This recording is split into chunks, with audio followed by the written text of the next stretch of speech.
A source close to Boris Johnson is claiming he now has the backing of more than 100 Tory MPs. And under the rules of this leadership contest, it is enough for him to get his name on the ballot. Now, I must stress that Boris Johnson hasn't yet declared his intention to run, nor has the other frontrunner here, the former Finance Minister Rishi Sunak, who definitely has the backing of 100 MPs. We know that, Natasha, because those who have declared their support for him have done so publicly.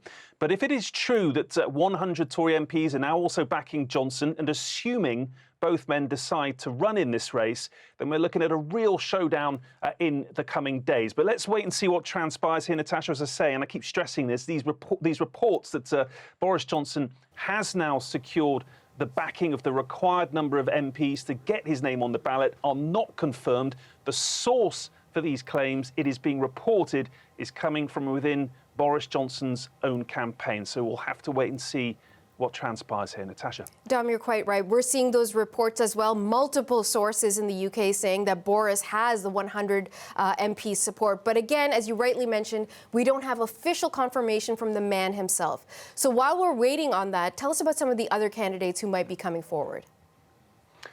Well, so far, Natasha, only one person has officially thrown their hat into the ring here, and that's the leader of the House of Commons, Penny Mordaunt. She has the backing of 20 or so MPs, so well short of the 100 that is required. But there is still time. There's still 48 hours or so to go, and she's wasting none of it. Indeed, this morning she released a rather polished campaign video.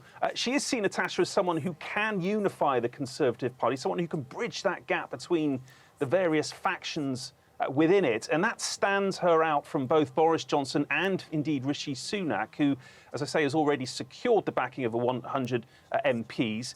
Among them is Dominic Raab, who, interestingly, was Deputy Prime Minister under Boris Johnson. Take a listen to what he had to say. I think the critical issue here is going to be the economy.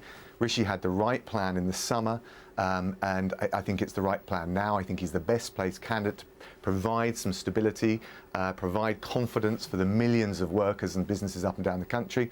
But I also think he's the right candidate to bring the party together with a government of all of the talents to just relentlessly deliver for the British people. It has to be said, Natasha, that Rishi Sunak is not universally liked. He's not particularly liked by the right wing of the Conservative Party, but he is currently the bookies' favourites. His supporters say he is the only person, the only candidate who can deliver the political and economic stability that the UK so badly needs right now.